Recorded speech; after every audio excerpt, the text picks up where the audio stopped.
Black Literature, Black History. This is Jason Williams.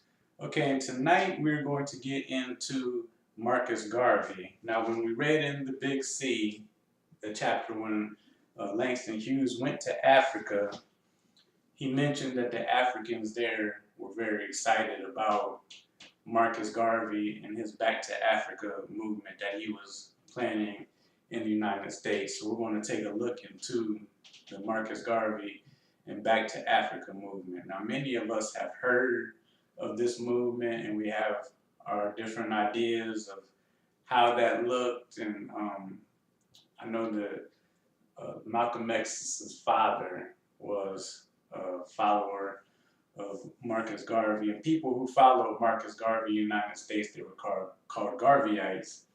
But it's very important to know, and this research that I did on Marcus Garvey was very enlightening because it opened me up to some other things that had gone on in the United States previously to this Back to Africa movement, in that Marcus Garvey's Back to Africa idea wasn't an original idea.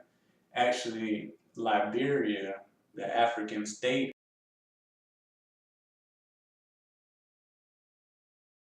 of Liberia, was initially colonized by immigrants who were former slaves, former blacks that had lived in the United States back in 1816. And it was colonized by a society called the American Colonization Society, set up by a Reverend Robert Finley. Now, Reverend Finley set up this American Colonization Society to move blacks, free blacks and slaves from the United States back to Africa. Now, the difference between Marcus Garvey's movement and the American Colonization Society's movement or plan was that the American Colonization Society wanted to move blacks out of America to solve the race problem, but it was run by whites, so the blacks who were moved to Africa into what is modern day Liberia were hand-picked Negroes, black people, slaves, picked by abolitionists. Now, many of the abolitionists, they were real. Their causes were real. But they were also teamed with slave owners. So you wonder, like, why would slave owners be interested in black people's welfare and moving them back into Africa? Well, they were picking the black people that they didn't want in the U.S. Maybe, I don't know, so maybe some of them were agitators, but who knows? But I think from what happened later on in history with Marcus Garvey's movement, that these black people that they moved over to Liberia were what we would call modern day coons, and you'll see why. But the American Colonization Society, they shipped thousands of black people to Liberia, and they set up a colony. Now, colonization and colonialism, discourse, you always want to look at the power that's controlling the system. You want to see what the power source of the discourse is. So, the American Colonization Society were Americans, white males, picking the slaves and the black people that they wanted to send over to Africa to make a colony. Now, these immigrants that go over to Africa and make a colony, there's already Africans in Liberia. There's natives there. The majority of the population in Africa, in Liberia, are Africans. But these colonists that they send over there, these immigrants, were teamed up with the white immigrants or the white colonial powers from the U.S. and also the white colonial powers of Britain in Liberia. And I have this article called, which I always like to tell you what I'm reading. This article is called Liberia and the Universal Negro Improvement Association, the background to the abortion of Garvey's scheme for African colonization. So, yeah, Marcus Garvey's movement was called the Universal Negro Improvement Association. And what I was just talking about was that about Liberia's founding from the American Colonization Society. And I just want to read this section. By 1920, Liberia contained probably slightly over 500,000 people, the vast majority of whom were the indigenous African peoples, like the Vice, the Cruz. See, the Cruz was one of the guys that was talking to Langston Hughes about the whole situation of who looks white and who doesn't look white and who's considered white in Africa. But the Cruz and the Capels inhabiting predominantly the hinterland of the Republic. The rest, numbering 5,000, were Americo-Liberians. Now, Americo-Liberians were the people, they were the blacks, the slaves, some free blacks that immigrated into Liberia to colonize. The Americo-Liberians, or Americo-Liberians, settled in several dozen towns near the coast. These were mostly the Afro-American immigrants and their descendants who had settled in Liberia annually from 1822 to the 1900s. Now, actually, it started in 1816, but 1822 to the 1900s. But they also included several hundred Afro-West Indians from Barbados and their descendants who had immigrated to the Republic in 1865, and a relatively few persons who were the product of liaisons and to a lesser extent of intermarriage between the immigrants and the indigenous African population. Now, Marcus Garvey himself is originally from Jamaica, who immigrated to the U.S., was educated there, and established his hub in Harlem, which was in the 1920s one of the two capitals of the Harlem Renaissance, quote, Harlem and Paris. Okay, but this is the interesting part. Being the element for whom Liberia was founded and possessing the rudiments of Western civilization, the immigrants soon came to constitute the ruling class in the Liberian polity, whose prototype was America, in much the same way as the British and the French were the rulers in neighboring Sierra Leone and the Ivory Coast. Through the acquisition of plots of land, all the adult male settlers, many of whom were illiterate and poor, possessed the franchise. They also filled most of the positions in the executive, legislative, and judicial bodies of the state and staffed much of the government service. Actual power rested, however, in the hands of the prominent members of certain leading settler families or lineages, particularly the Shermans and Watsons of Grand Cape Mount. And then they go through and name a whole bunch of other family names. And if you get that article, you can read it and look further into it. Called Liberia and the Universal Negro Improvement Association, the background to the abortion of Garvey's scheme for African colonization, author M.B. Akpan, source the Journal of African History. So you can look that article up and read it, but so you can see the immigrants that settled in Liberia, the Americo-Liberians, set themselves up after America.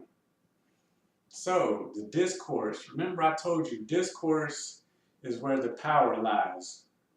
a power comes in, they take over. Now, physical bondage is one thing. Physical bondage is kind of hard to maintain because once somebody breaks free, they can mobilize and do what they want and rebel. But once you get into someone's mind and change their values and change who they are and what they believe in, change their discourse and their way of thinking and what they see as truth, because discourse, they come in, they make a statement or they make a declaration, then they disseminate that information. That information is then studied, ratified, and once it's ratified, it's believed as truth. This, so these people who moved into Liberia, they were already what they call Americanized. A lot of immigrants come to the U.S. and then they have kids and they say, "Well, my kids are Americanized," which means that their kids are already they're immigrants and they look like the original people or they look like the mother and father, but they already grew up in the U.S. and their mind state, what they believe is true and what they value is different than the values and customs that the parents grew up with, so they're Americanized. But what is important about these American Liberians is when Marcus Garvey decided to do his Back to Africa movement, he raised money with the black people in the U.S. He raised money, they bought ships, and they were really going to make this happen. And Liberia was going along with it because when they were doing these negotiations and talking about the idea with Marcus Garvey, he had a lot of money. And they wanted to get their hands on that money. So they talked to him about the land and about what he can do. But they wanted to control that money. And they wanted to control Marcus Garvey.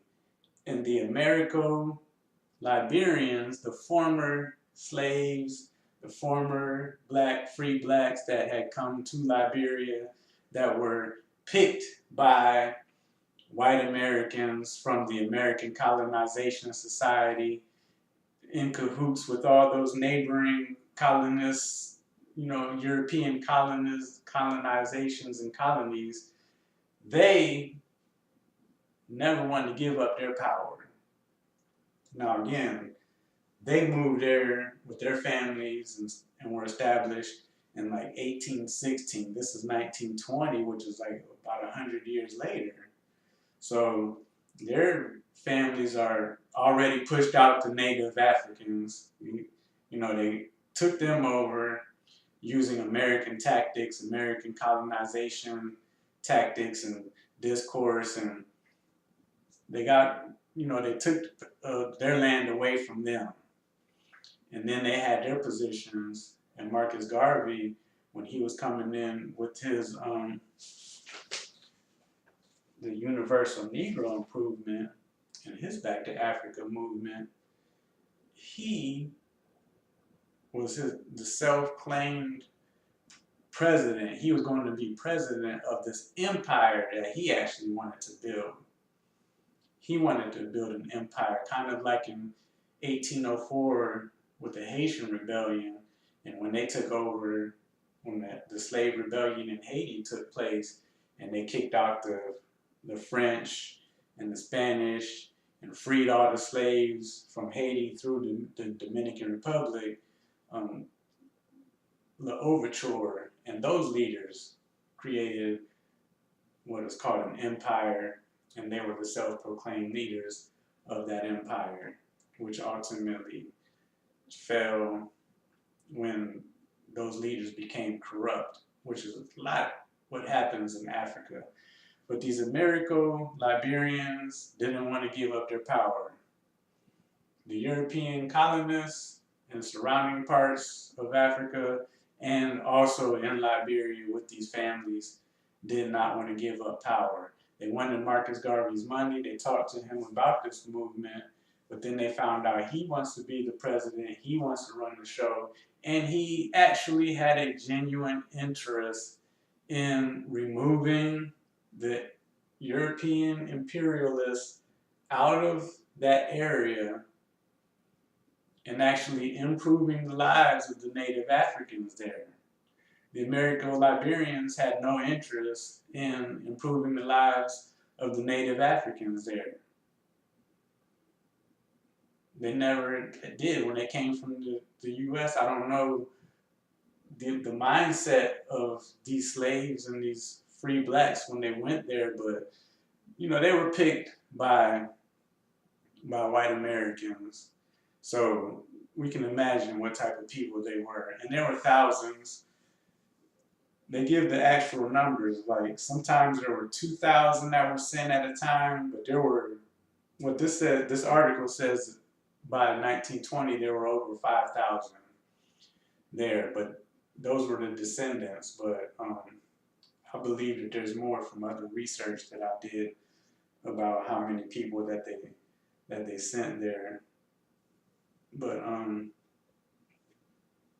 anyway, so you know, that just gives you, you know, when we think of like traders and coons, and because what we call them today are coons, we think of one or two here or there, you know, disrupting the system. But actually, there's like thousands of them, because some people just don't care about race. They just care about themselves and money. You can flash a few things in front of them and they will bend to your will. And that's what happened in the African American transatlantic slave trade, which I keep mentioning that because when I read about Reverend Robert Finley's involvement with or establishment of the American Colonization Society, in his autobiography or his notes, he gives a pretty in-depth description of the African American transatlantic slave trade. He gives a very thorough history, and he talks about how the trade was set up and established, and how it was a divide and conquer, how the Africans were selling prisoners of war, how the Africans were starting wars in order to get prisoners to sell to the Europeans, so much to the detriment of Africa and the west coast of Africa. But everything is real shady and the facts change so much, and the African American transatlantic slave movement was so big. I don't want to call it a movement, but a tragedy that was so big, so large scale, and so corrupt, and lasted so long that all these numbers are hard to categorize.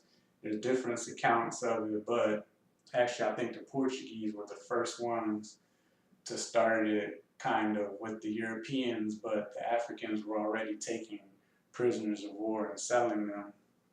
But we're going to get into that. But these Americo-Liberians and the Europeans, they were welcoming Marcus Garvey and his movement until they found out that he wanted to run the show. He wanted to get rid of the imperialists. He wanted to actually genuinely establish a state in Africa where people of African descent and Africans were liberated from whites, didn't want to have anything to do with whites. And that is very important when we're talking about Langston Hughes and the Big C, because like I said, Marcus Garvey's hub was in Harlem. And when Langston Hughes moves to Harlem, which we're going to get into that because right now the section I'm at, he's in Paris, and there's not much to talk about him in Paris except for in Paris he is not facing a color line. And that I might bring that up in another video when we talk about him going from Paris back to Harlem. But when he goes to Harlem, that sentiment is in the majority of black people there. They don't want to integrate so much with the white folks. They just want to be left alone. Now, ultimately, the Liberians got in cahoots with the American law justice system, and they found a reason to arrest Marcus Garvey, throw him in jail, and deport him back to Jamaica. So he never got to fulfill his dream. And he had actually, they had bought ships, and his idea was, in effect, going to happen. That's why many of the Africans that Langston Hughes ran into, they were the everyday Africans. You know, they were actually looking forward to this because they heard of Marcus Garvey, they heard his ideas, and they were looking forward to it. But see, black people, we need to get into, like, if we're going to do something like this, if we were to do something like this, now I don't believe that moving to Africa is a solution for anything, because by this time the discourse between African Americans or Afro Americans, Black Americans in the US is so different than Africans that coming together, there's too many complications. Like even in Africa itself, there's so many tribes that within themselves that they have a hard time getting together. And the fact that Africans in Africa do not control Africa. The Europeans who colonized Africa still run the show in Africa. So if black people try to have a grand scale movement such as this, there's all kind of passport issues and what land you can own, what you can't own, who do you have to work with in order to set up businesses there. And if you're not part of the colonization folks, Europeans that colonized there, you won't get what you want. So there needs to be a different plan. And also, when we have leaders, which nowadays African Americans and Black Americans don't rely on one leader, like, because we've already had leaders such as Martin Luther King, Malcolm X, Marcus Garvey, even like organizations like the Black Panther Party, that once it gets dismantled, we're left with, like, now what? We need to have some type of system. Like, if we come up with some type of movement, and I'm leaving Black history and Black literature and get into politics, but if we want to have another movement, and it seems like with all this police brutality and this reckoning and recognizing systematic racism on a grand scale in the US, some type of movement will occur. We need to have it set up so that when our leaders are taken out, that the movement may continue unhindered. Kind of like in Cuba, when Fidel Castro died, they had it all set up for his family members and his brother to just keep it running smoothly. Not even a little glip, not a wave in the ocean. So that's what our problem is. Marcus Garvey had this movement, raised money, bought the ships, got thrown in jail, got deported, and then his movement just kind of fizzled out. Along with the fact that there were negative reports from the people who lived in Liberia, who moved there, the Liberians, which their word can't be trusted, but they give negative reports of living in Liberia, so they discouraged many Afro-Americans to just stay in the U.S. They didn't want to up and move, and just the simple fact that America is home. If your grandparents grew up here, your great-grandparents grew up here, you speak this language, people, the discourse, which you can, once you learn the discourse, you can actually begin to rebel against it. But this is your home, and a lot of people just don't want to leave home. I've traveled abroad before, and I've been away from the U.S. for long periods of time. And I don't actually miss the U.S. so much as sometimes you miss your language. When I was over in Chile, I was in Chile for a long time doing study abroad. And I went to this English class, and the teacher handed me The Invisible Man by Ralph Ellison.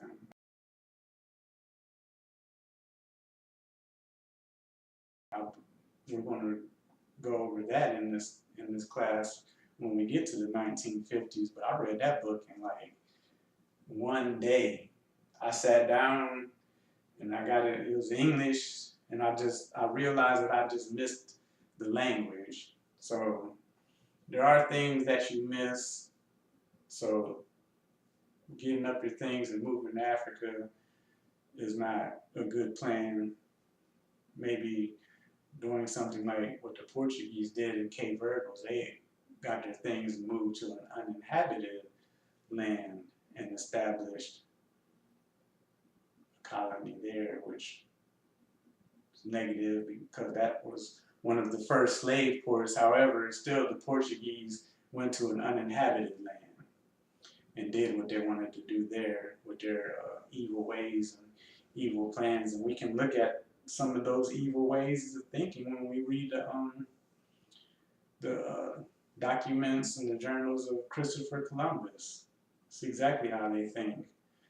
So this is a Black Literature, Black History with Jason Williams. And when I come back, we're going to talk about Langston Hughes' trip to Paris and then back into Harlem, so we can get into what the Harlem Renaissance was all about. Black Literature, Black History. Have a nice evening. And one more thing. W.E.B. Du Bois is known to have interest in the Back to Africa movement. And in this article, they said that they pitted W.E.B. Du Bois, or Dubois, however you want to pronounce his last name, against Marcus Garvey, to the point where he said that Marcus Garvey was the largest enemy to the African American race. And I found this very interesting, and I tried to find the original documents. Let me see if I can find what they said here, and they quoted it. Here it is. It says that, I want to start at the beginning. It was symptomatic of the impression he might have given the Liberian leaders about the association that in May of 1924, shortly after his return from Liberia, and Langston Hughes was in Africa in 1923, but in May 1924, shortly after his return from Liberia, Du Bois denounced Garvey as, quote, without doubt the most dangerous enemy of the Negro race in America and the world, quote. And this referenced in Garvey, Garvey and Garveyism on page 129. So I wanted to look that up. I couldn't find it when I was trying to look that up, but I'm going to continue to do it. But that's another thing. When black people have a movement, they need to keep white people out of it who want to pit one against another. Garvey didn't have to, or Du Bois didn't have to come out and say, without a doubt, the most dangerous enemy of the Negro race in America and the world.